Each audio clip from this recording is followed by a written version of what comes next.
1984, initially handling claims and providing advice to all types of operators in the transport and logistics supply chain, culminating in directing claim operations worldwide for TT. Since 2002, Peregrine has led the TTS loss prevention services, actively engaging in many industry issues. This has included development of the CTU code and the passage of the container loss debate at IMO, leading to the revision of the SOLAS requiring verified gross mass. Peregrine has led TT's sustained campaigns dedicated to issues such as inaccurate gross mass, VGM information, poor backing of cargo, transport units, and misdeclaration of dangerous goods. He currently leads TT's participation in the Cargo Integrity Group, urging all actors to commit to improving safety and security standards in all aspects of cargo packing, including load distribution, cargo securing classification and declaration, and effective data transfer through the intermodal supply chain worldwide. From winter, Thor, gas, and diesel, we are happy to welcome Engineer Ibrahim Behary, the Managing Director, highly revered throughout the regional maritime industry. Behary graduated with a bachelor's degree in mechanical engineering from the Arab Academy for Science, Technology, and Maritime Transport. Behary got his start in the maritime industry by sailing as chief engineer at Kuwait Oil Tanker Company. His rigorous work ethic and passionate attitude allowed him to attain invaluable experience. Additionally, his magnetic personality was a driving force that enabled him to firmly develop his professional network, accelerate his career trajectory. Throughout his journey, Engineer Behary worked in several management positions across the Middle East, Kuwait, UAE, and Saudi Arabia, Finland, and Switzerland. From 1997 to 2006, Behary served as the general manager of the sales division for Wärtsilä, Saudi Arabia, before eventually transferring to take up the position of sales director at Wärtsilä, Switzerland. Subsequent to this, Behary would shift locations again to 2011, Wärtsilä, Gulf UAE, this time to become the director of sales for ship power in the Middle East and Africa until 2015. As many of chapters, Behary's current position was the byproduct of Wärtsilä and China State Shipbuilding Cooperation, beginning a joint venture for two-stroke diesel engines that culminated in the forming of Winged.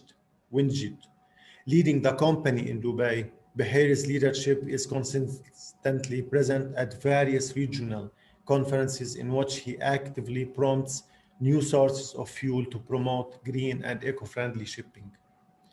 Our last but not least speaker, Mr. Julian Ugel, Managing Director at Novatec and Counsel at Multi-Ship Towage and Salvage. Having previously worked as a maritime lawyer since graduation from university in 1994, Julian changed career in 2009. Since then, he has been combining a job as the director of an investment firm in Rotterdam with various responsibilities within the Multi-Ship Group in Terneuzen. That group also initiated Novatec BV, a company that has developed innovative towage technology to address the current challenges in shipping, especially the worldwide disconnect between the maximum design parameters of the physical infrastructure and the size of container ships that has vastly outgrown that maximum. Julian Ogel is also Novatec's managing director. In today's event, Captain Haytham Chaaban will assist me in moderating this panel discussion. Captain Haytham is a high-profile maritime professional with international exposure. IMO, IMSAS auditor, maritime expert at the Ministry of Public Works and Transport in Lebanon, and CEO, my boss, of the leading Middle East maritime magazine, Robban Assafina. Sworn maritime expert before Lebanese courts since 2010, Captain Chaaban is a graduate of the Arab Academy for Science, Technology, and Maritime Transport. His interests and professional activity includes a broad range of activities, including marine surveys, ISMM, ISPS, ISO audits, port state control inspections, risk assessment, ship management. Captain Chaaban, we also welcome you to this webinar.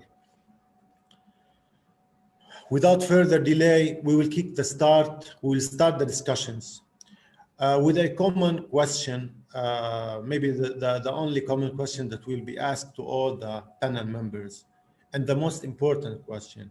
I need please from each member, panel member, just to give me his view or how he evaluate this incident, the Suez Canal blockage, how they look at it, each with his own perspective. And we will start with you, Dr. Dawood. Okay, thank you. This accident, I think, shows the world how important is Suez Canal. We saw that when the accident happened, all the world was looking for solve this problem because it affect everyone, affect cargo trade, affect ships which have to wait or to take another track, affecting the oil price, affecting the supply chain, and nobody knows how long it will take to clear it. So we were listening all the time that there are another route, but I think now everybody knows that there is no route can compete with the Suez Canal. So this is one of the most important things. The other thing is the accident was abnormal. Actually, it is not just a ground. It's a ground and also hit the shore side and blocked by the Balbus bow. That was very complicated situation. And the Suez Canal Authority was planned 3 options. The first option is to pull it by tugs, which I think it doesn't work. The second one was to dredge under it and clear the bow. The third one was to lighting the ship. And that the third option was very complicated one because the ship is quite big, quite high. You need a floating crane, can reach 52 meter height, which was not available at that time.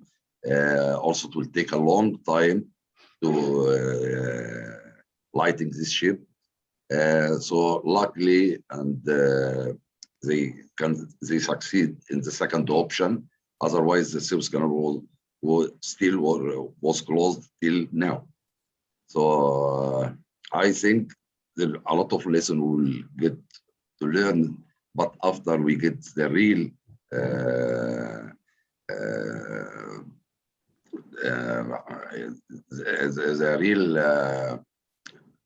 what really happened? Not what really happened, because until now nobody knows actually, because we're still waiting for investigation. So everybody think by his own way, but what really happens that we will know later on. Thank you. Thank you, Dr. Dawood. Captain Lafi, your evaluation as an expert as well for this event, please.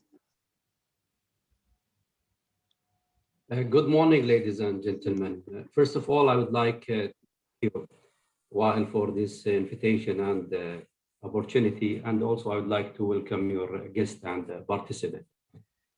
I just want some time to explain my opinion. Let us agree from the beginning that no one can deny the important and the biggest role of the Suez Canal Authority. At the same time, the highest degree of efficiency and quality from the Suez captain or the Suez Canal marine pilot, which have been built and formed through years of experience on the different process and the training method. Therefore, they are capable therefore they are qualified and capable to handle all kinds of vessels in all weather conditions and also in all emergency circumstances. That can be showing from the statistic between 2010, 2019, the marine pilot in Suez Canal, they managed to transit around 19,000 vessels per year with only 75 incident report during that 10 years period. On the other side, motor vessel, even given, is a Golding class container ships. She is 30 largest container ships on the world today. Therefore, I can guarantee that the master the company or the owner of this company will not hire a master unless he is on exceptional level. And my belief, the master of this vessel can transit the vessel through the canal without even pilot assistance. The reason why I'm stating that is to show that I am not blaming anyone, nor judging or even giving a percentage what went wrong that day. We have reason to believe that some factors or evidence on hand today, they may participated in this incident, this accident. The motor vessel even given was number 5. I'm just now starting the factors and my explanation. The even given was number 5 out of 50 vessel on the north band convoy. She entered the canal around 07:20 a.m. And in addition to the canal difficult routine task that day, she faced, can say, many factors, okay, that lead to ground the vessel at 07:50 or 48. The factor which is I want to focus on it, that the size of the vessel huge, length as Wael said around 400 meters, draft 15 meter, width 59, and the height, or what they call it, the height or freeboard, which is around 60 meters. That's a huge vessels going through the canal that day. The second factor, which is also affecting this operation a lot, the strong easterly gusting wind up to 45 knots. This gusting wind created or generated with the vessel windage area across pushing force wind equal to 270 to 180 ton. That mean this force equivalent to 4 to 5 harbor master full pushing power. So the third factor is the low visibility due to the dust.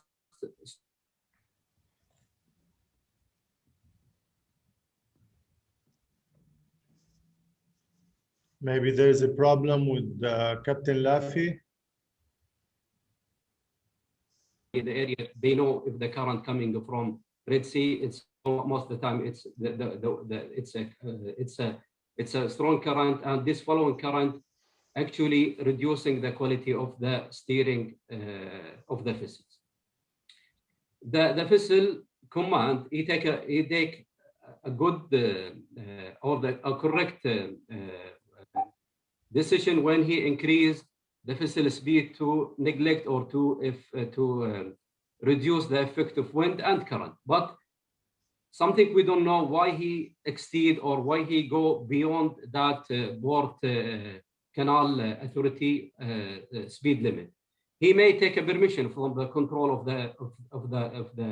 the canal Suez, but we don't have any evidence. But anyhow, he kept increasing the speed, and that caused something we call it a squat. Squat, that the vessel body will goes down and the draft will be increased. So that will create something affecting with the shallow water will create something we gonna be affect the quality of the steering for the vessels. Increasing the vessel speed was showing through the AIS tracking data, the vessel can be visibly seen that she cannot be maintain her position on the middle of the canal. And that because we don't know actually, because the quality of the helmsman, because the steering failure or machinery failure on the vessels, because the command was not noticing that. This is very difficult, but this is one of the reasons. Or something that happened due to dust storm, like error from the navigation aids. Anyhow, what happened next? It's likely an example of bank effect. Okay, happened first time, and it was managed by the pilot to take the vessel again to the middle of the canal. But the second bank effect, when happened, that the bank effect or bank crash, actually it taken the bow of the vessel away from the bank, and the stern will be goes or sucked to the side of the bank or side of the canal, and that exactly what happened.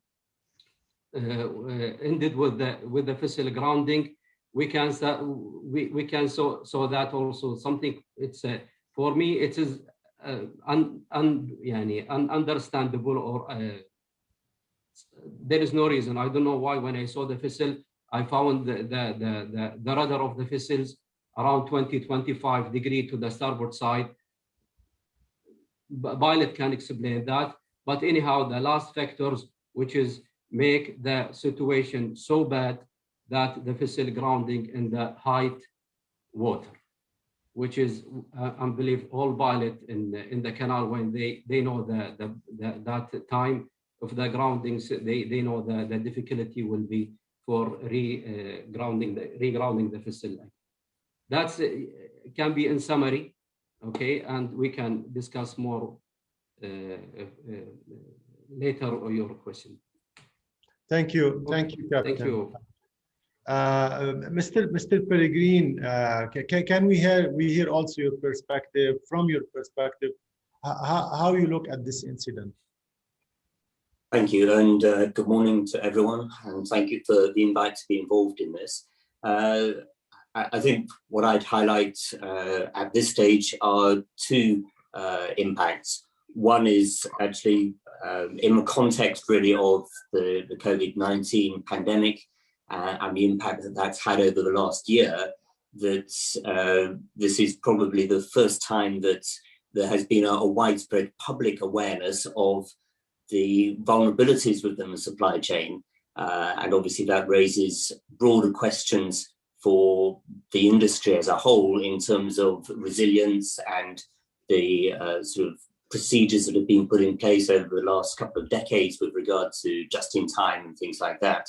So there are questions for the industry to pick up, but it's interesting that there has been significant public awareness where I think in recent decades it's probably true that most people are utterly unaware of shipping and the way that goods get to their local stores.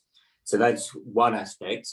I think that the other aspect that I want to draw out at this stage is around insurances and the reality that there are many insurers involved in this sort of incident.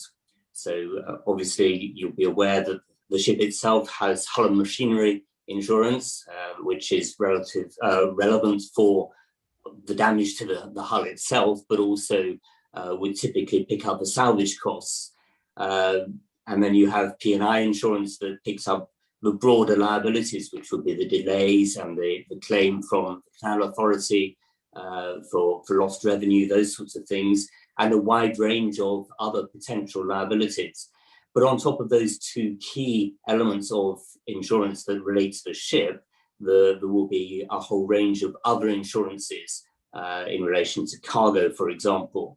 And in containerized transport, it can be as little as 50% of the cargo is insured. And that becomes significant now that the ship has declared general average, a way of apportioning extra expenditure across everyone who's involved in the voyage. And if if the cargo is insured, then obviously that becomes an insured risk and something that is paid by the insurer.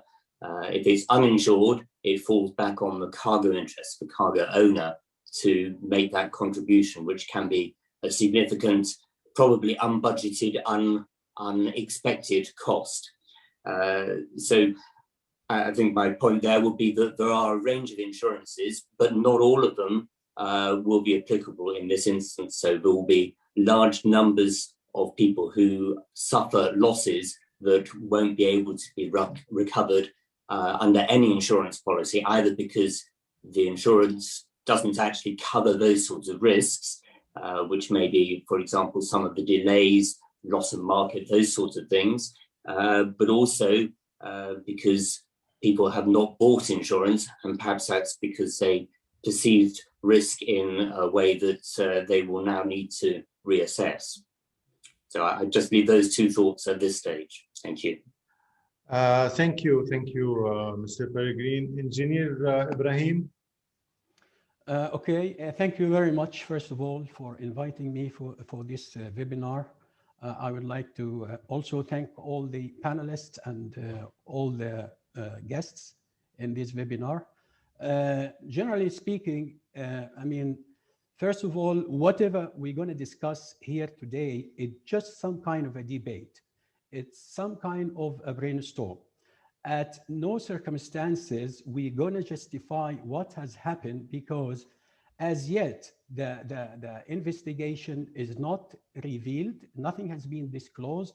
What has happened exactly? So what we can do at this point of time is what could have been happened, just guessing what could have been happened from our own experience, from the vast experience that all of us had in the shipping industry.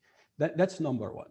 Number two, I mean, if we talk about Suez Canal, as I always say, Suez Canal will remain and it will be the most efficient and safest waterway to connect the West and East, no matter what happened. The incident is just the percentage of incident in the Suez Canal in regards to how many ships has passed through in the past, and also the sizes. It's minor, it's negligible. So nothing would affect the importance of the Suez Canal or putting the Suez Canal on some kind of being a risk area. I mean, let us put it this way, all of us have sailed on ships. I mean, being on a ship in any kind of navigational water by itself is still a risk. As long as you are in a floating application, that by itself is a risk. So we're not denying it's a risk area, but we cannot highlight it as a very special risk that, I mean, everybody will take the measures for increasing the insurances, taking advantages on that. That, in my opinion, should not happen. The size of the vessel is a very unique container. It's a Panamax size container ship. It's one of the biggest. But what I would like to highlight here, how many container ships, especially container ship, because of the free boat and the height of the cargo on the top of the deck, has passed through the canal, and what has happened? How many incidents we had in the Suez Canal in the past? Till today, I never heard about anything. I mean, in the same day or a few months before, I'm sure there is also a similar container vessel with a same capacity, same length, in fact, maybe slightly bigger, but the length with the same 400 meter, the beam was almost 60 meter, the draft was 16 meter, has gone through the canal, okay, and continued the passage till Rotterdam, and in Rotterdam, they got bunkered and discharged their cargo safely. We had no issue at all. We never heard about anything. So what could have happened?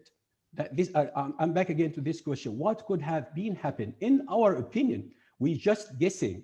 First of all, I mean, there's one reason here that all of us agree, because it is apparent before the investigation discloses or reveal any kind of reasons, was of course the wind. The wind was something really substantial, and it could have happened all of a sudden. I know there's weather forecast and everybody knows about it, but when things happen, this is nature, okay, and force majeure. something has happened. So number one, the wind was really very strong. Secondly, what has happened in the engine room? Engine room is the part which is responsible for steering the ship. Could have any of the machinery or the generators which powering such a huge ship, something wrong has happened. We don't know what it is, but we just, as I said, we're just guessing, because it just takes you a few seconds with this kind of wind, okay, and you lose one of your steering motor or one of your generator in such a small narrow passage like that. I mean, many things can happen, many consequences can happen. This could be something added also to the strong wind we had. I believe that everybody has done his part in a very short time, although the pressure and the panic that happened during this moment, and I know the heat of the moment when someone on board the ship go through such situation, it's not really easy.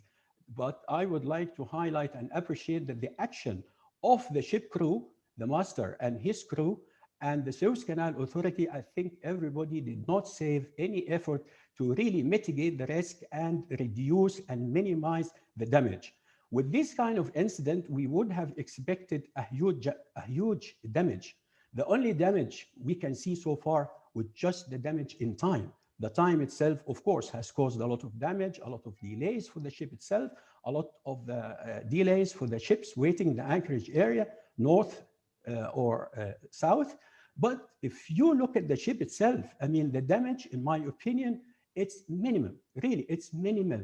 I mean, if we talk about the bulbous bow or whatever has happened there, compared to the size of the ship and the damage that actually went through the sandbank completely with such speed, I mean, we would have expected a disaster. Till now, I think situation was very well mitigated by all parties, even the salvage and whoever came to support Suez Canal in salvaging this ship and refloated. I think everybody has done a great job, in my opinion. So we would like to mention the size of the vessel has never been an issue, because I have actually come across some question as well. Would we revise the tonnage and the sizes of such vessel to go through the canal? I would say the size has never been an issue, because as I said, there was so many ships even bigger. I mean, Jacques Sidé, for instance, CMA CGM, I mean, it's slightly bigger than that ship, and it was there. The maiden voyage actually was in November, I think 16th of November. It has passed through the canal and continued, as I said, the passage to Rotterdam and made the first successful trip without any issues. So that's what I can add so far. I mean, there are a lot of things that we can debate. The idea for debating these kind of topics is not to point our finger or to blame anybody. That was never been the idea or the objective. The idea is, how could we avoid this in the future if it happens? As I said, there are reasons that we cannot control, which, like the wind, I mean, this is something we can only anticipate, but what actually would happen when we have a strong wind like that, nobody can anticipate it. Was there any kind of standing orders on the ship followed by the ship staff? I mean, there are a lot of precautions and measures that any ship, this is basic principles, this is a standard kind of procedures that any ship has to go through the canal. They have to go for extra kind of safety and extra kind of safe assurance that everything on the ship has been well tested, everything has been put on standby in case of any failure in the main engine, or even the auxiliary generators, or even in the steering gear. I mean, steering gear, today you have the main steering gear and you have the emergency steering gear, because I mean, losing power over the ship, I mean, can lead to many questions, which, as I said, we don't know yet what is the reason behind it, but we're just putting some assumptions and probabilities being from that field and from that shipping industry. We just can guess and forecast what could have been happen for the sake of avoiding this in the future. This is, for the time being, what I can just start with. Yeah. Thank you, Engineer Ibrahim. Julian. Yes, thank you, Luai. Well, of course, I would also like to thank you and everybody listening in for the opportunity to share what we think. And in this particular incident, I agree with all the former speakers that we don't know what actually really happened. So we have to wait the investigation. But what we do know, as far as I am concerned, or we as Motorship and Novatug, is that it does fit a trend with the coming on stream of these ultra large container ships. So in that sense, I would like to pitch in an alternative view that this size of ship is really unprecedented. And what we see, and we've done a lot of analysis on that because we are a tugboat operator. And so we deal with ships all the time. And the traditional tugboat is a static tool. And we've come to realize over the years that what is really needed is a dynamic assistance tool, and especially with these large ships, because ultimately these ships need speed to be under control. Any ship needs speed under control. Everybody knows that a ship that is dead in the water doesn't steer. But this becomes vital for these large ships also because they have such a huge wind surface. So the wind, the faster you go, the less grip the wind has on the ship and the better it steers, also because of the whole hydrodynamic performance. And what we see is that the growth of these ships has gone so fast over the past years that it outpaces the infrastructure that it is in. And I hear the comments about we've gone through the canal for years, but again, we've analyzed the incidences that happened with these large container ships, and you can actually see a trend. And we put all of them on our website just to not to try and market a disaster, but just that this is a different job. It is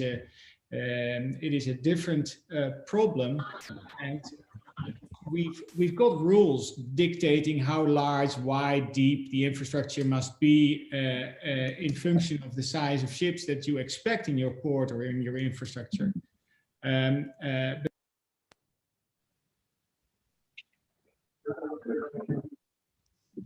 Mr. Julian, you unmuted the. But yes. Oh, okay. Sorry. So, so the upshot is that our analysis shows, from a towage perspective, that we need a dynamic tool, not a static one, and that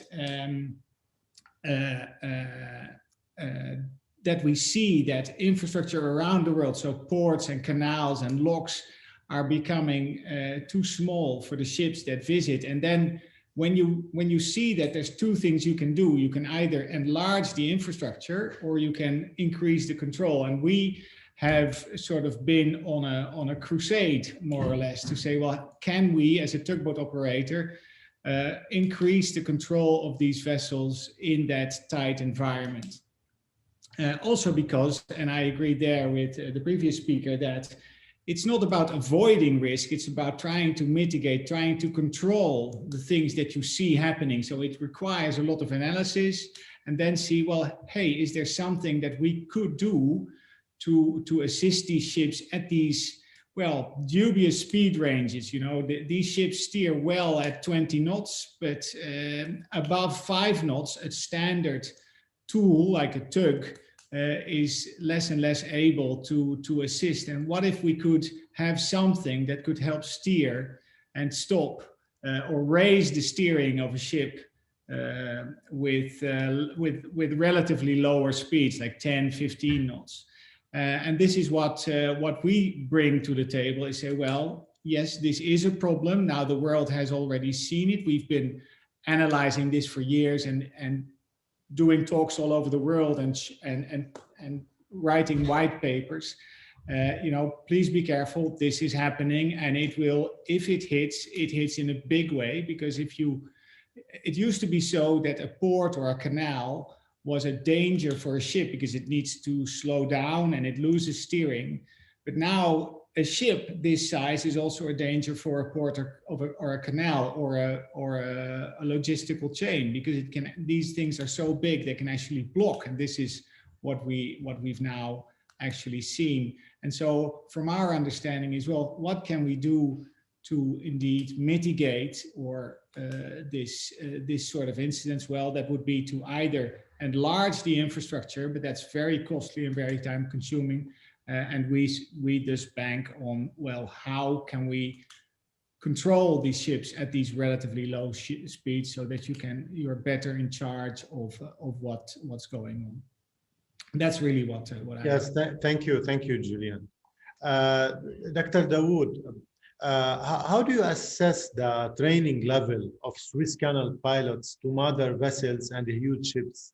Is there a role in the academy for that? Well, actually, I was there 2 days ago to Suez Canal Authority, and we've been in the simulator. They have their own simulator, and they have a plan for any pilot to join first with the senior pilot for a certain number of ships, then got training in the simulator. After he passes the training, he will go by his own. Then every time he get upgrade to another tonnage till he reach the most senior pilot. I would like also to mention that with large ship like this, and I believe that the container ship will get bigger and bigger. And as we all know by experience, the draft limited sometimes. The ship usually go by even keel. And when you go by even keel and the ship start to move, she trimmed by forward. So the steering also is not good at this limit. Also with this low speed, as Mr. Julian say, usually you lose steering. So in bad condition weather, like the strong wind, with any delay for order can affect affect the ship. So the ship will go, as we saw, to starboard. The wind catch it, because the container ship, the huge container ship, like a sailing ship. So the wind catch it, and the ship try to control it by increasing their air speed, but they couldn't, and that's why they go to the shore side, and they're nearly about the bow got inside the shore by about 8 to 10 meters, and that what was the worst condition. It's not only a ground; it's also stuck by the bow. That was the problem actually they met in the Suez Canal. So the pilot get training always with the huge ship, and they put in the simulator, they put some exercise to try the vessel before the vessel entering the Suez Canal, and with connecting with the company itself. And I was told also that a bigger ship which passed Suez Canal, but I forget the name of the company. Actually, they got 12 sister ships, and before they entered Suez Canal, they came and they put this exercise, and they tried on the simulator, and it worked out. So all of those ships passed Suez Canal safely, no problem at all. Thank you, Dr. Dawood. Mr. Peregrine, if you want to identify the risk factors from this accident, delays and claims process after this accident, risk relating to delays and accumulation of cargo affect supply chain.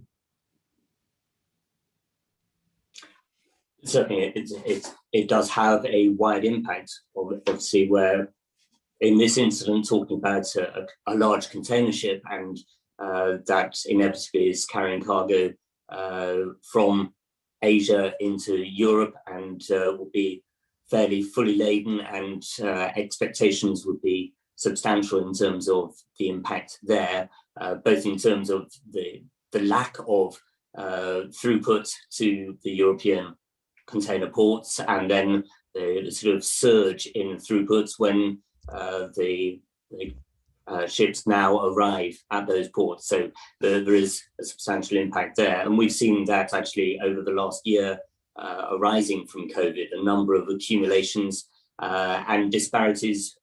It's been widely reported about the repositioning of empty containers from import areas back into Asia, both from the US as well as from Europe.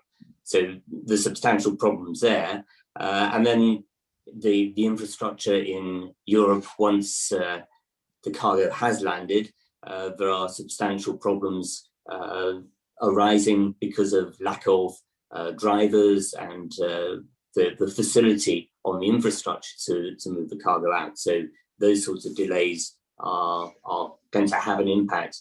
And of course, it's far beyond pure container tonnage as well. So the other types of ships going through the canal that have been delayed, we've already mentioned about the oil prices, the tankers that have been delayed, bulk carriers delayed, car carriers, a whole range of different ships. And each of those supply chains in their own rights are going to have impact from what's been seen here. So it is a substantial impact and one where sort of everyone involved in those particular supply chains is going to have to consider their own risk assessment. So it isn't just a risk assessment for the Canal Authority and how to ensure that trade can continue through the canal in a safe and continuous way, but also looking at each supply chain and working out what is the most effective way of mitigating the sorts of risks that have been seen, not just in this, but as I say, over the last year,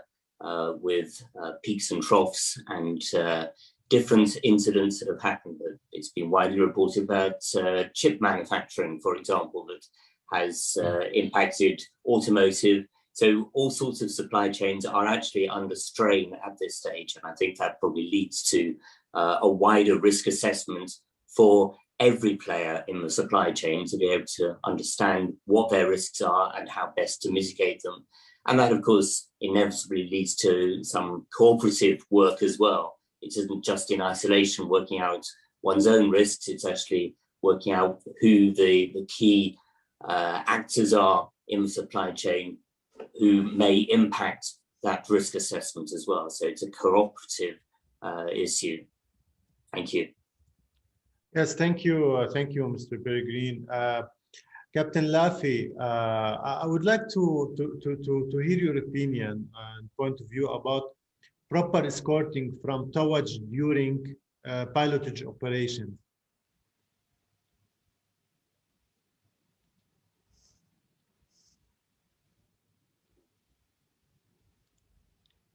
Captain Lafi. You're muted. You're muted, Captain. Yes, can you please unmute? Okay. Yes. Sorry, yeah. You're talking about the general towage or just the towaging of this accident? Yes, this accident. Yeah, okay. Here, I just want to focus in what exactly I ended with. The vessel, when we know that it's a grounding in the high water, we know that time it will be difficult to recover it again. But the good things that have been, they managed. Yeah, Suez Canal, they managed within 6 days to take the vessel out. But here, I just want to focus on the Port Authority or the Suez Canal Port Authority. We know that's business for many years, okay? But we did not see that vessel when she was grounded. We don't see that there is, like we call it, rescue center. We don't see that's a real rescue center or backup team. Okay, that can be taken the decision from day one, and then can be giving a lot of reason or a lot of explanation how he can recover the vessels. The one which is, I don't like it actually when I hear from the media that's 2 tags or 3 tags or assistant from different country will come to assist for refloating these vessels. Honestly, I'm very close to for the Egyptian. Everybody knows that. That's why I believe, okay, the Suez Canal should have a huge assistant tags, a huge assistant rescue operation, rescue equipment that can solve not only this problem, any problem that can be happening during that passing through the whole facility without any creating that 6 day or creating or asking assistance from different countries. This is what my hope, and I believe there is after one of the lesson learned from this incident, we should have in Suez Canal rescue center, a huge rescue center, equivalent to the size of the vessels, equivalent to the number of vessels, equivalent to the huge business in Suez Canal. Plus, backup party also is very important for the small or for speed action. Plus, as I mentioned, that equipment and tag assist. Thank you. Thank you, Captain Laffin. Okay, good morning, everybody, or good day. Thank you so much for joining this panel discussion. Thanks also for Loai for moderating this event. My question now to my dear friend, Engineer Behary. Actually, how do you think this event or this accident will have an impact for from the engine manufacturer's perspective, for main engines, auxiliary engines, steering gear manufacturers? How do you think they will try to have lessons from that, maybe using new technologies, especially like smart issues or AR or anything related to new sensors or whatever? Whatever do you think from your experience as an engineer? Thank you very much, Haytham, for the good questions. We as engine makers, I mean, we are on continuous improvement for having the latest and most sophisticated equipment to be equipped on board those giant vessels, starting from the main engine, auxiliary engines, and also the most important thing is the monitoring system, which monitor each and everything on the ship, either inside the ship or even outside the ship, outside of the hull, what's happening there under the water, to mitigate or to anticipate for any kind of risk that might happen, especially in this kind of shallow water. We have also the hybrid solution system now, that even in the worst case condition, if you lose everything, then you have another fully independent solution that you can at least navigate the ship till the safest point, till you get your equipment or your machinery on board the ship back again to normal. So that thing is continuous improvement and on continuous going. And we always also, in addition to this, the most important thing now is the emission footprint, the decarbonization. I mean, these kind of ships, when we talk about the sizes, I would like to look at this thing from two sides. I mean, there are, of course, disadvantages and disadvantages. The biggest advantage here for this huge kind of ship, it is actually contributing very much in reducing the emission.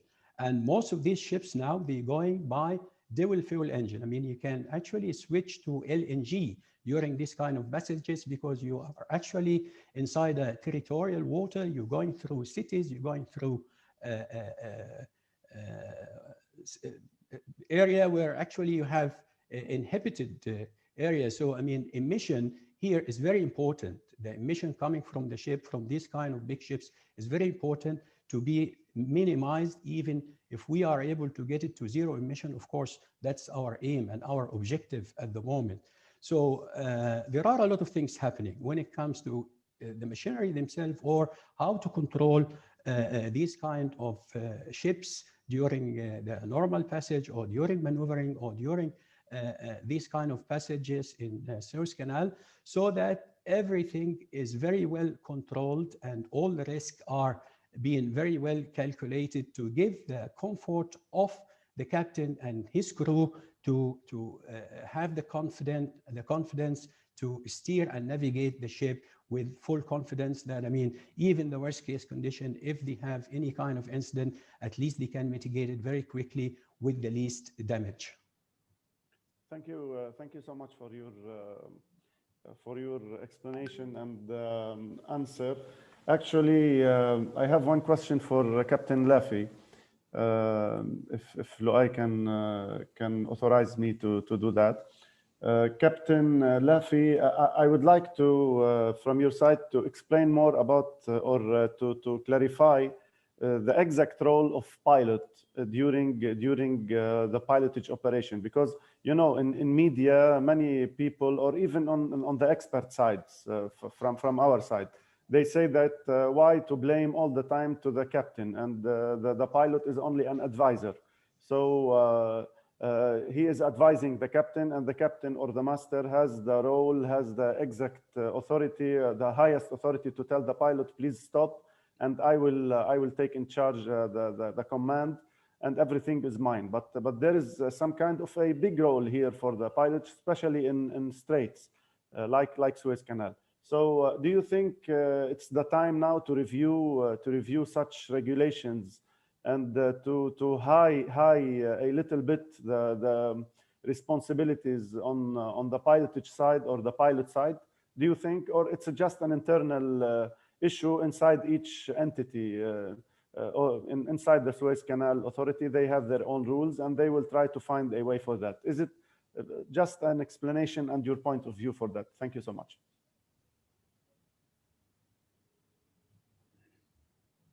Okay, thank you for your question. Honestly, and I want to be saying the fact that pilot, it's one-man job, and it is very important everywhere. But I cannot see, even not I'm not talking about here in Suez Canal. I'm talking about even in GCC company. I did not see that job giving a full respect or similar to the responsibility. They did not take this job as it is important. What I mean here, if you go to let us talk about first this incident.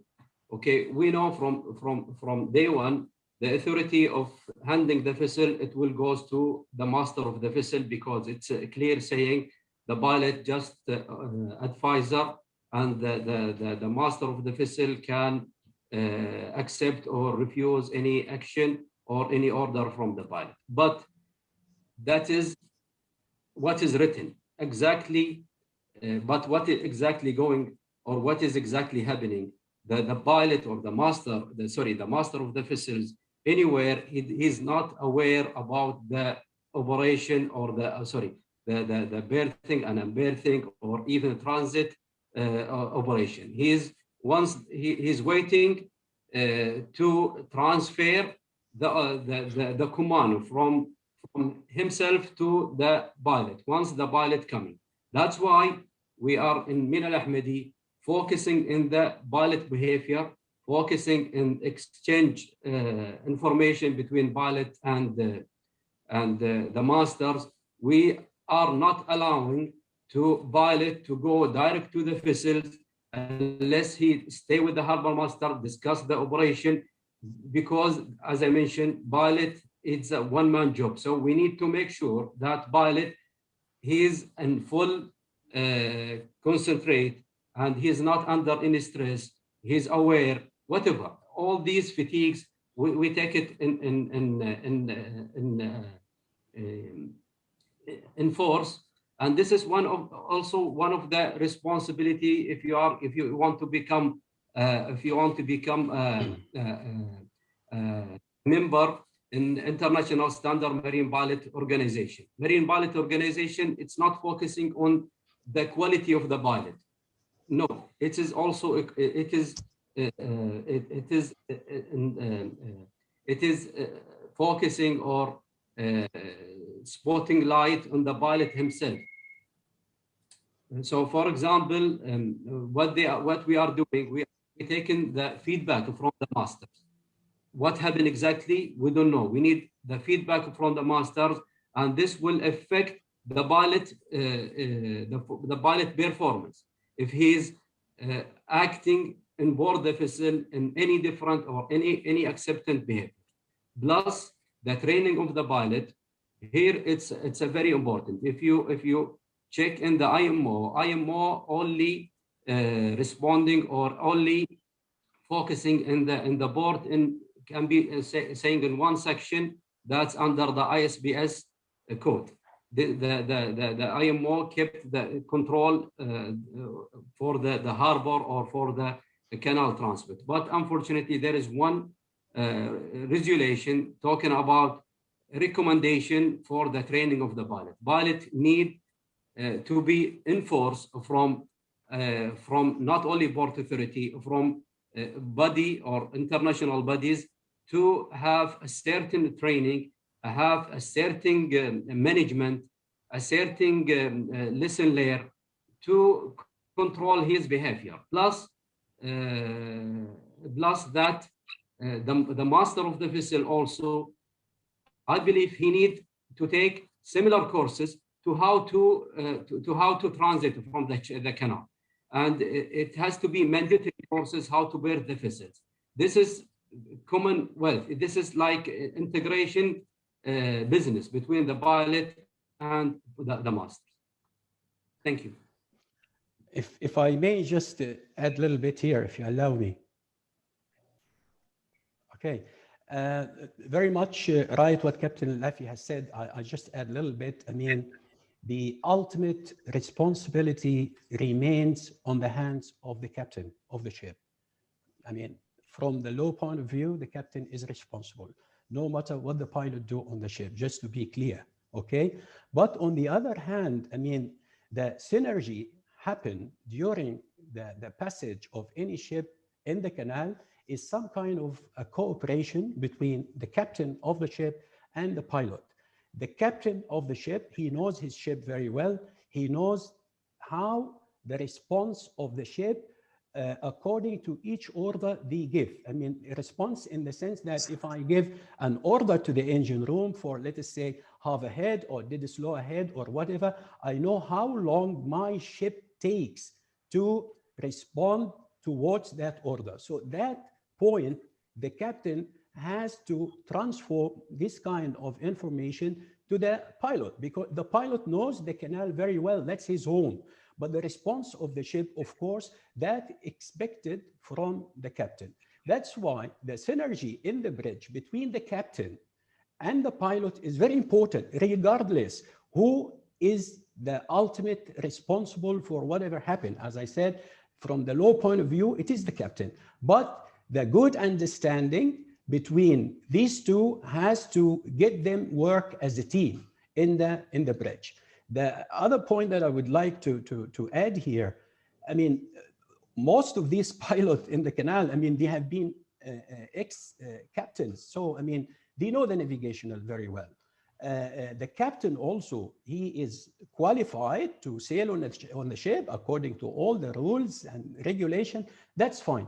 But the only thing that we might highlight here, can we add some kind of a customized training for the captains on those kind of big tonnage ship, how to navigate in the canal, not to navigate under normal circumstances, but how to navigate when you have a risk like this? I think that point maybe need to debate it a little bit, okay? Is he ready to take this kind of emergency? What should be done? How can he mitigate the risk along with the pilots and the Suez Canal Authority?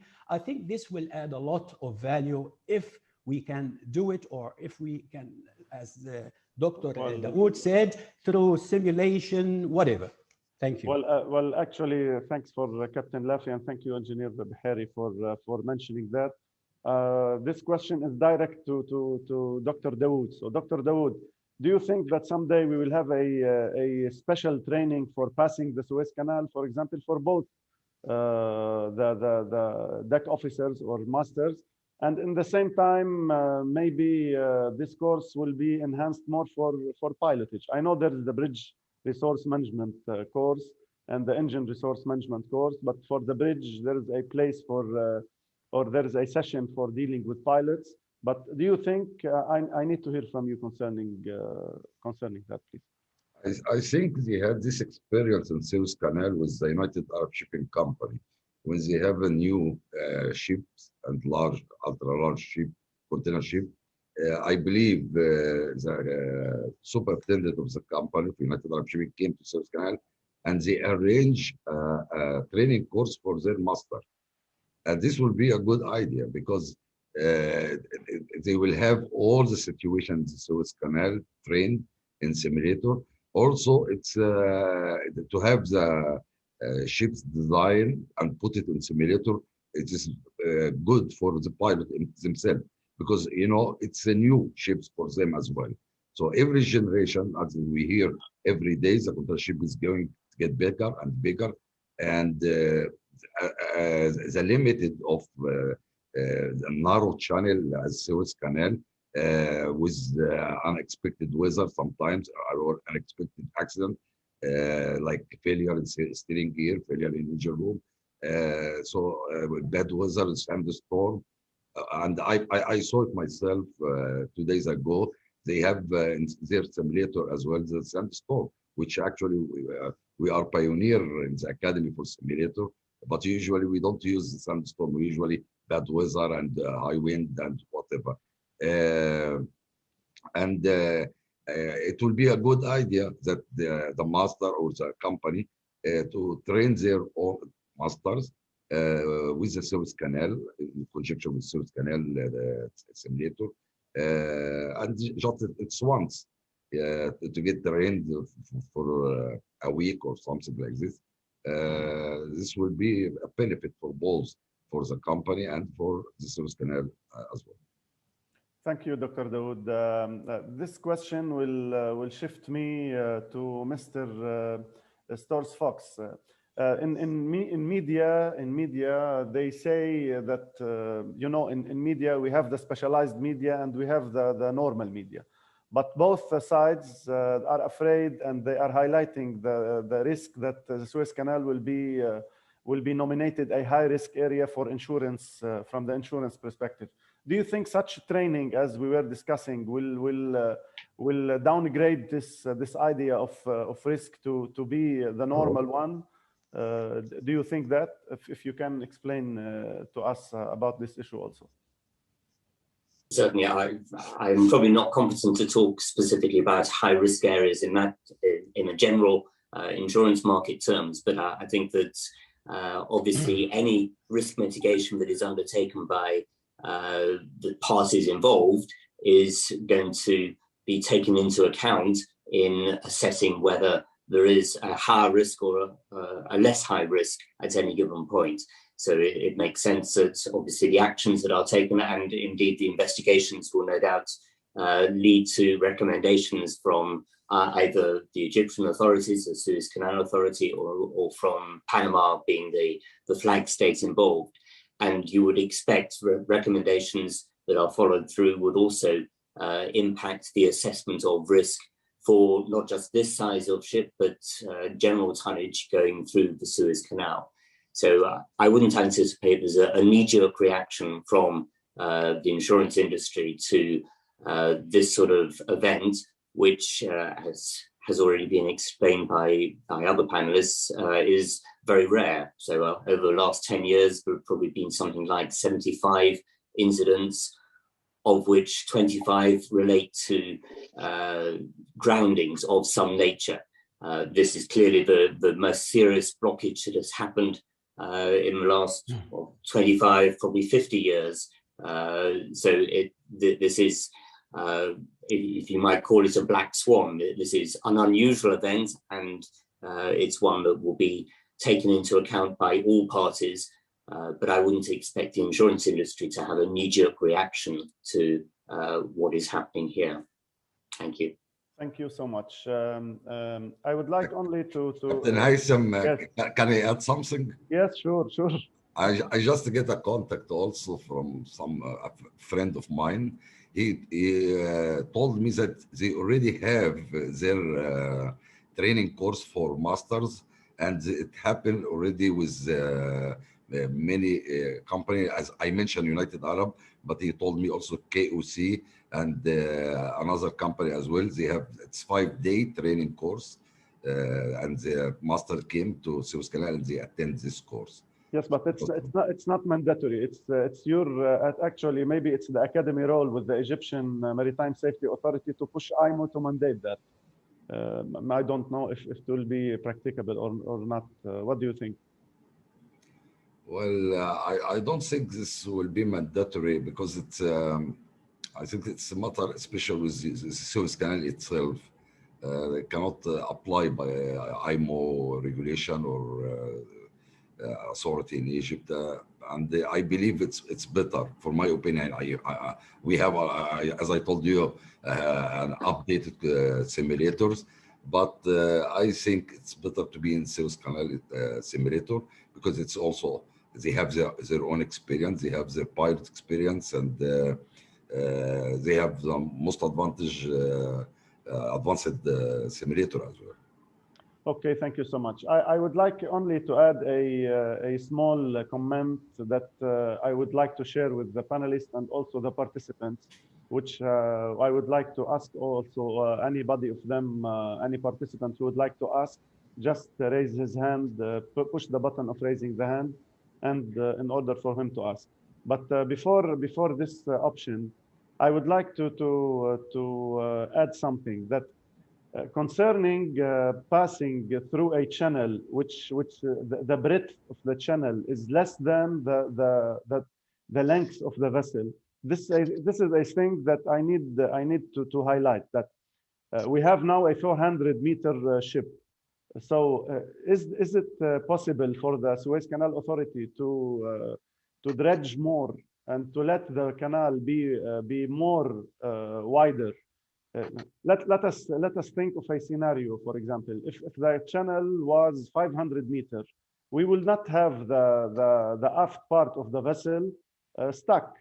Okay, it will be free.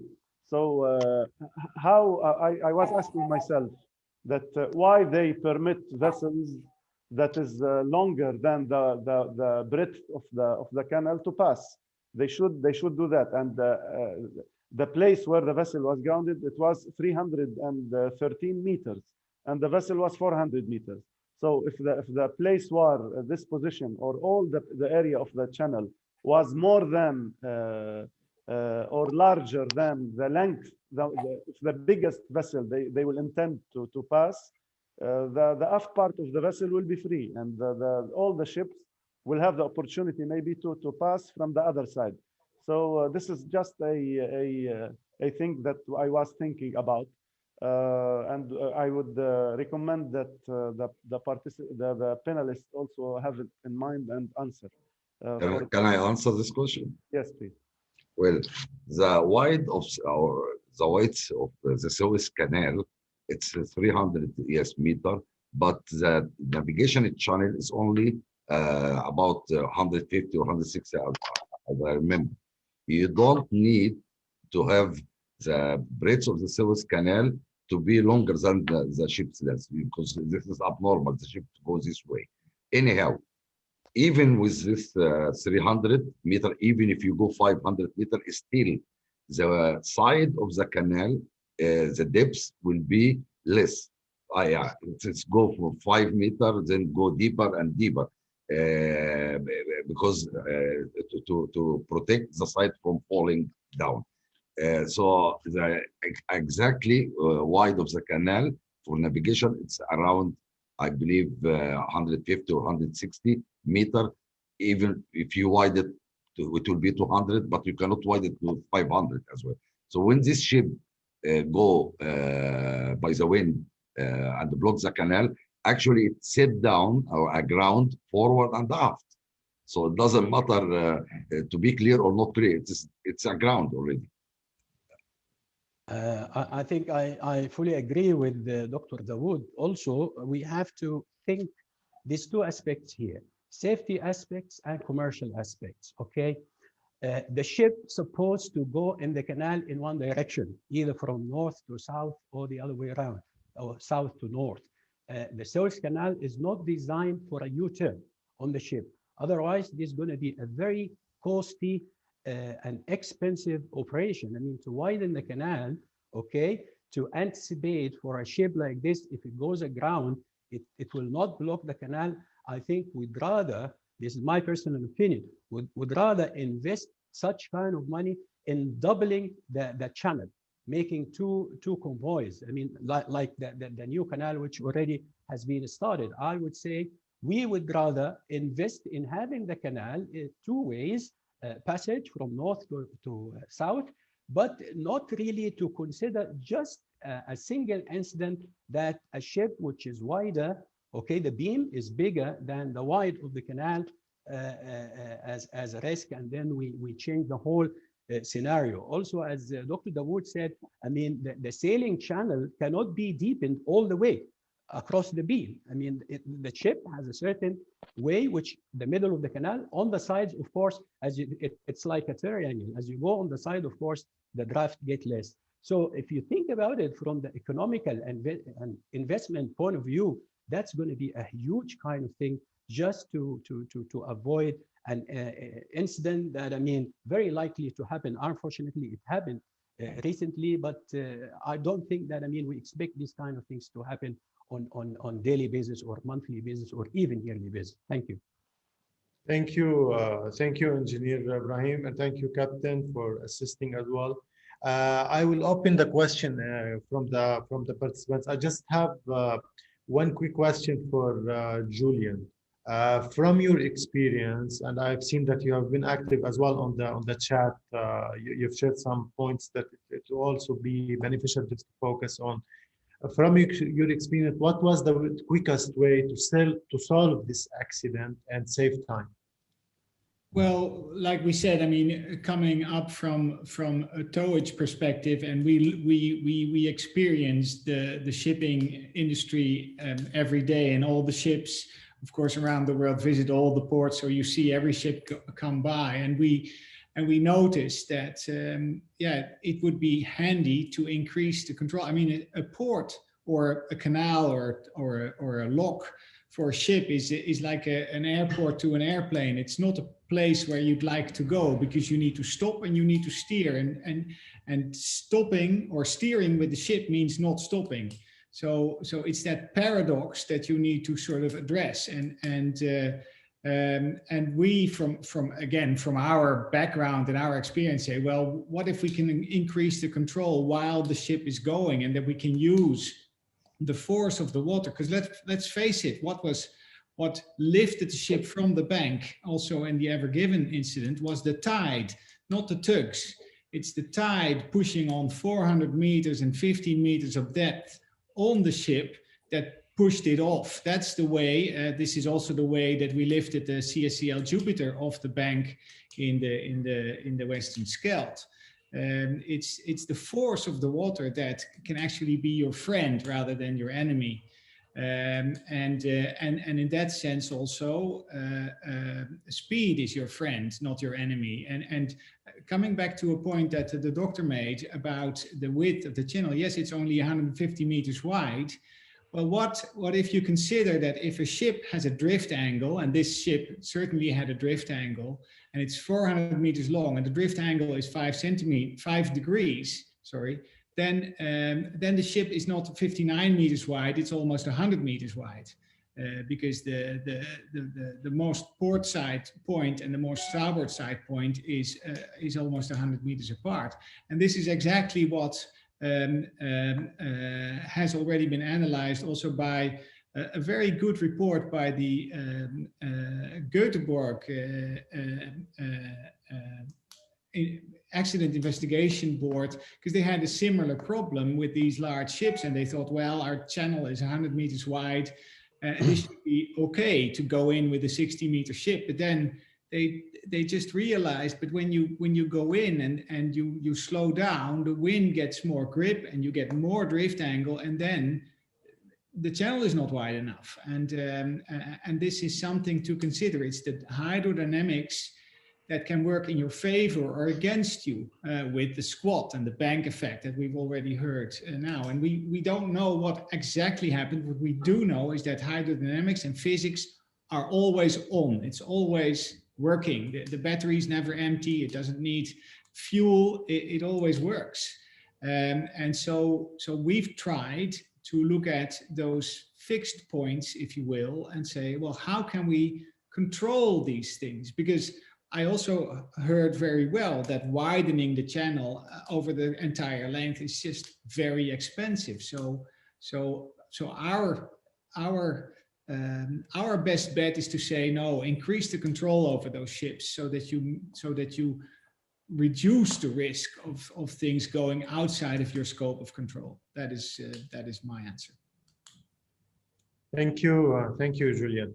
I have a question from Engineer Ashraf Sherbini. Thank you for joining. Engineer Ashraf. Unmute. Yes. Yeah, I did. Okay. Okay, gentlemen, ladies, it's really a pleasure to be with you here, and I have heard all these very valuable discussions running for almost the last more than half an hour, 1.5 hours. Really, I have mainly two comments. The first one is about how really Suez Canal Authority had dealt with this situation. And maybe some of you and several of you know that I was the district manager of the ex-district manager for DNVGL and the principal surveyor, and I'm involved in many of these investigations before. And currently, with some of the gentlemen, also we are conducting several training on these accident investigations. I think one of the good points that how the Suez Canal Authority have dealt with this crisis, and the crisis management, I think, was a very, very good and high level. A lot of tasks have been dedicated to the experts in a very professional way. And I'm quite sure all of you had heard and see what Times Magazine had put for this excavator operator, and put them that he's really the man of the year. Beside that, I'm quite sure that also there is a lot of communication with the classification society, because they have their emergency response team who are dealing with all the stability and strength calculations of the vessel in all situations. And this we cannot deny that definitely it helped a lot. So during the remove and release of the vessel from the different ground points, all this calculation was running all the time. And also that will give confidence how the Suez Canal Authority have been dealing with this situation, and definitely all the insurance companies can easily trust of how the process itself was going on. I remember during the conference of Marilog in 2015, some of the maritime experts, we have a sort of maritime experts, and maybe Mr. Ibrahim Behary remember that because he was one of this team, and some others, Captain Jamal Fikri, and we have already presented the complete vetting process and vetting plan, including the training of the masters of the vessels and inspection of the vessels before entering the Suez Canal. We put it that it is not mandatory to do it every ship, every time. We have a sort of risk assessment based process, very similar to the port state control, and really has been put by expert in this field. Unfortunately, it has not been activated up till now, whatever the reasons, but maybe that would be also one of the support processes and the situation we are discussing now. For sure, I don't want to jump to any conclusion till the final investigation will come with the results, but definitely it will help. I can see that Dr. Mohamed Dawood already had adjusted the word. Gentlemen, Suez Canal Authority, they have the Maritime Training and Simulator Center, and they have several training courses for the pilots, for the masters of the vessels.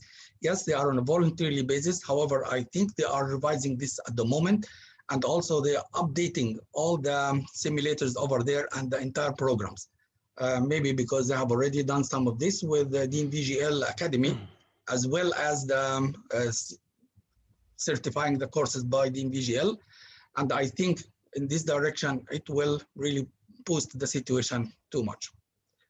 Okay, gentlemen, that was really my remarks over there. Thank you. Thank you, Engineer Ashraf. I have a question from, he's raising, also waving, Captain Arya.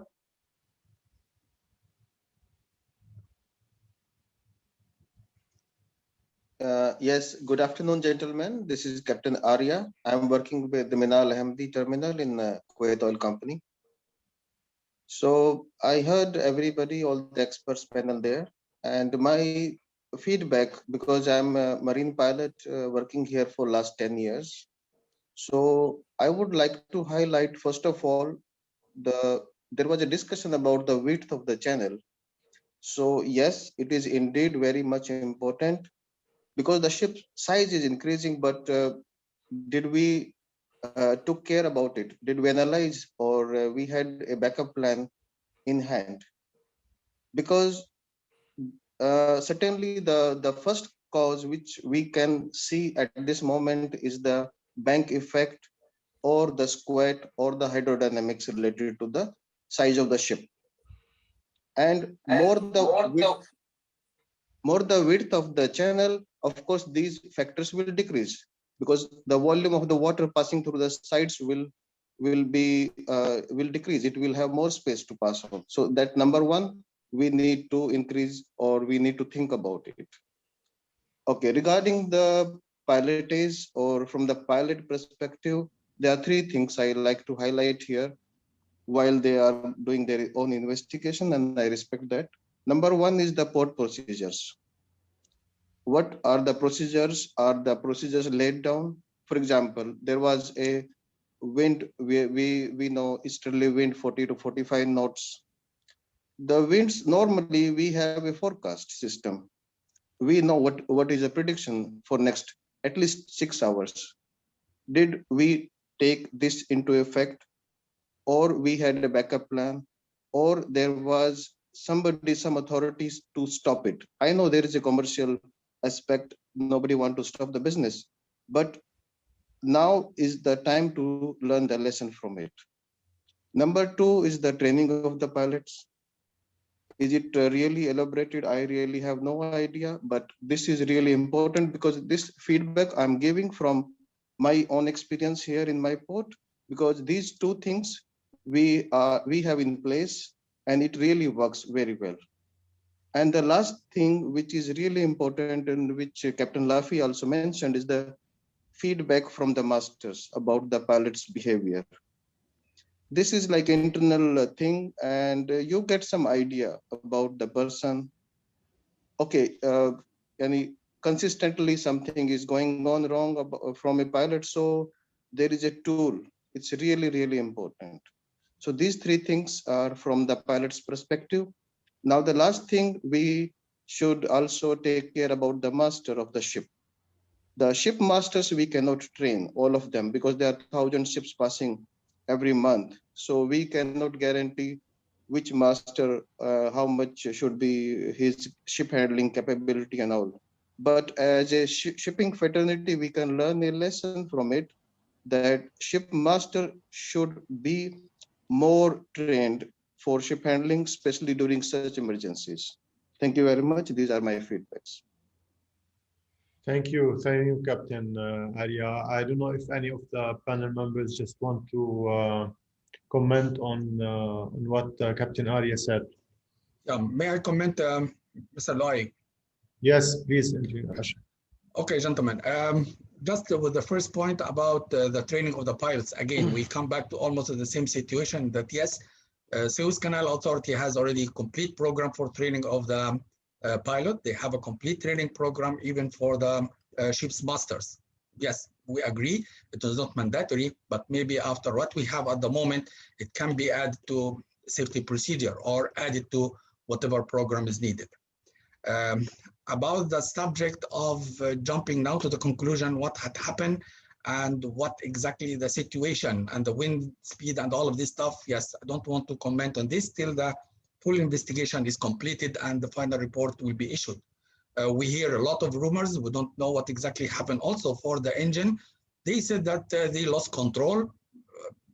Again, I don't want to mention anything in this respect till something solid and concrete has been or will be issued.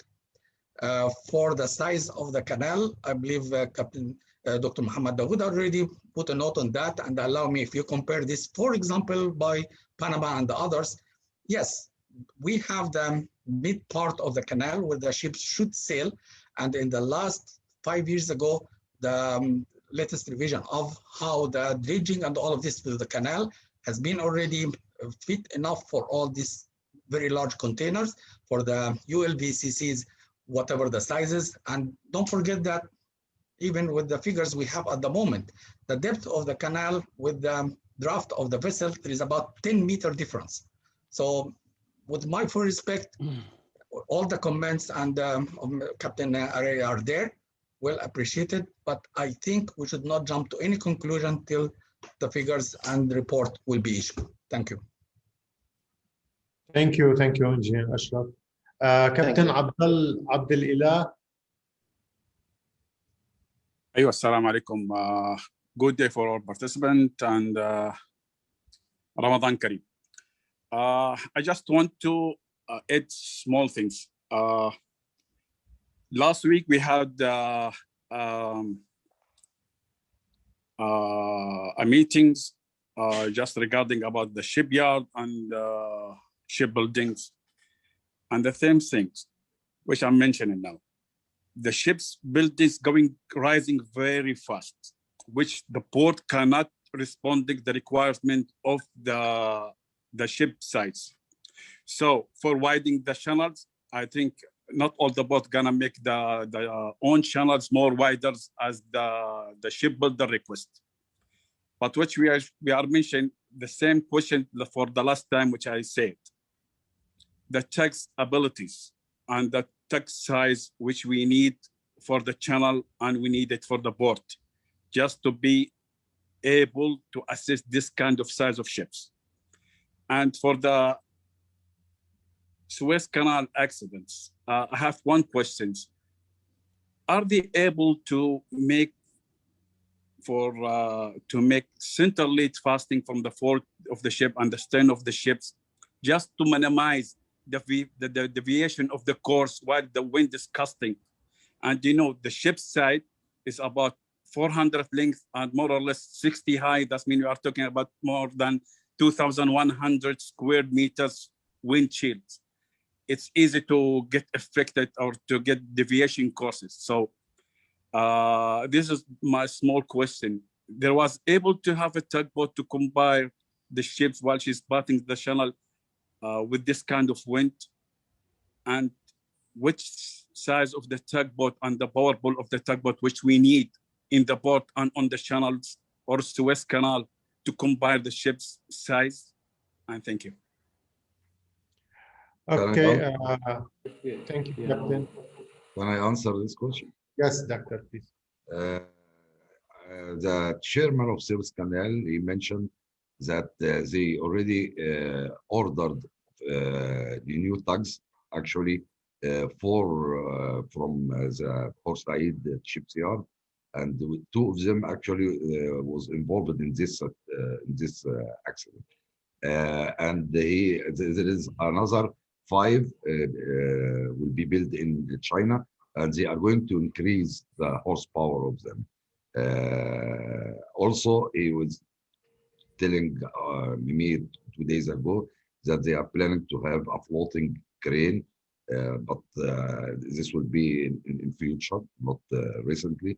And they have a new dredger just arrived 2 days ago called Mamish. This dredger can dredge till 35 meters. So I think maybe their plan to dredge more and why the navigation channels through all the Suez Canal, but it will take time as well. To increase the width of the canal, it will need a lot of money, and I don't think it's economical at the moment. Maybe in future it will be in the plan. Thank you. I just want to add something here. Yes, please. I just want to say a story before we, especially what Captain Abdullah Jazzaz say. Maybe I'm agree with the gentleman that maybe it's not reasonable to widen the canal or to duplicate the single lane. Maybe it's not reasonable in the matter of the financial. But there is a story here. It happened to Min al-Ahmadi before we start berthing LNG Q-Max and the Q-Flags. The operator insists to have 4 tags, minimum powerful 70 and above. That was shocked for us in Min al-Ahmadi, why the operator insists to have 4 tags for berthing Q-Flags and the Q-Max, which is similar to the even given size. The height, the length, the depth, it's similar, maybe little bit the length, but it's similar. Anyhow, we insist as experienced Min al-Ahmadi, the experienced, the pilot with the many years of experience, they said we can do it with 2 tags, no need to increase. Then we went to the simulator to improve that we can do berthing the vessel in gusting in different weather, or in wind can be reached to 30-35 knots. What we found there when we went to the simulator, and we put limitation for the tags power, limitation for the wind, limitation for many things. I believe Captain Dawood he understands that in the simulator parameter. So we found ourselves mistaken. Okay, we found we need 4 tags for berthing certain vessel. We need to increase our ability, to increase our tags technology to be similar with this vessel technology. You're talking about even Ever Given is 5 generation ships. Okay, she needs tags similar size, similar power, and similar on the technology. Okay, that is very important. Very important. We have to have also limitation, or we call it weather barometers. We cannot say we are pilot and that much strong, we can berth any vessels. It's not like that. You have to respect that huge exceed or a huge expansion on the vessel size and in the vessel technology. So that is what I want to add it, and thank you. Thank you, Captain. Thank you.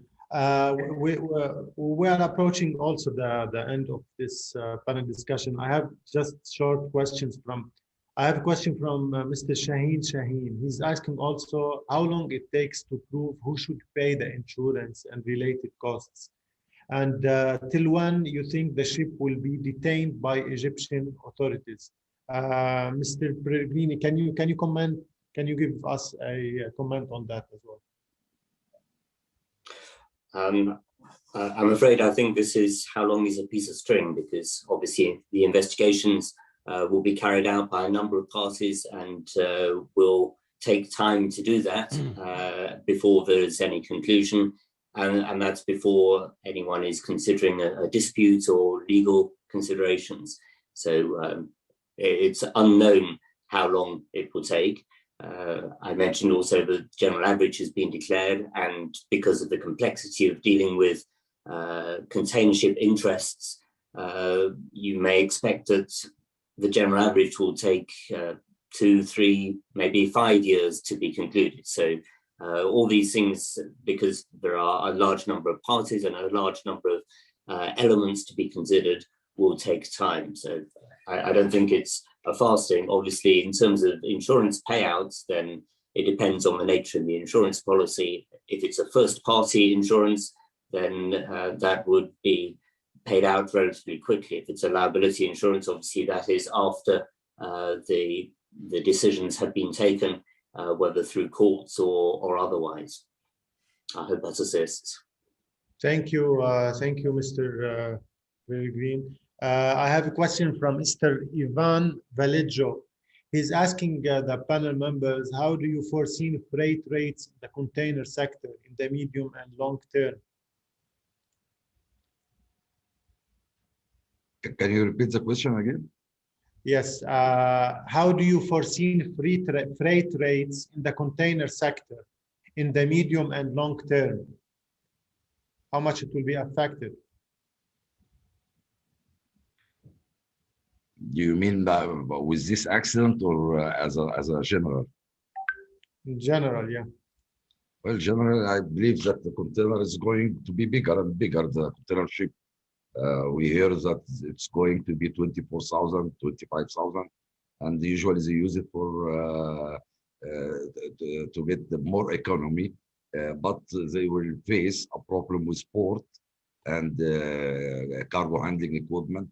How many port can receive these ships alongside all over the world? This would be a problem actually, unless they have to mention only or to appoint some port around the world to receive this ship, because this large ship need a lot of equipment, new gantry cranes, the depths of the port. So it has to go along with the ship economy. If they go larger and larger, then the port has to get more advanced. Thank you, Dr. Dawood. Julian. Yes, I had my hand up. Yeah, talking about all these tug solutions, it's important to note that the speed with which the vessels travel through the channel is too high for normal tugs to provide any assistance. And that again is why we, from the tug perspective, we've always said you have to look at tools that can dynamically assist and use that speed as part of the solution. And that's exactly what we did. And I've got the solution ready. And I hear a lot about simulation. We've got our own simulator. It's a standard force simulator, a system used all over the world. And we invite everybody to who is interested to see our solution and drive it themselves and see whether it could indeed provide solutions. We've got the real boats as well, so people can sail on them. There's video on our website, but the simulation we can do, and it works very well.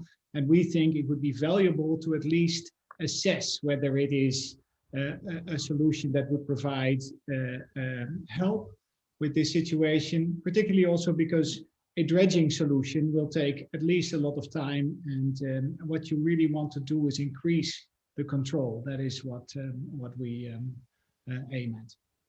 That's what I wanted to say. Yes, thank you, Julian. We have reached the end of this interesting panel discussion, and real thanks for our panel members for all the fruitful discussions that have been discussed in this webinar. Again, I would like to thank the Arab Academy for also sponsoring this webinar.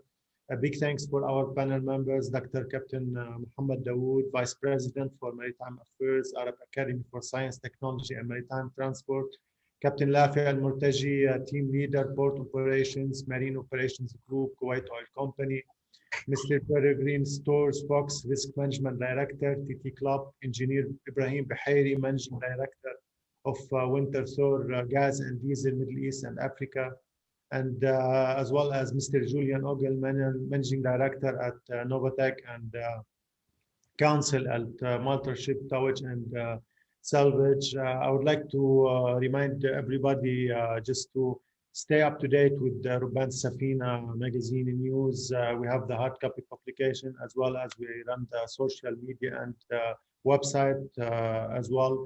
I would like also to everybody, since we are here, just to keep you alert that we are planning to organize the Middle East Ship Owners Forum on October 5th, 2021. Hope that the situation will be better and we will meet all in Beirut. Finally, I would like to ask to everybody just let's see your faces and make a welcome bye-bye, and thanks again for joining this panel discussion. Let me see everybody, please.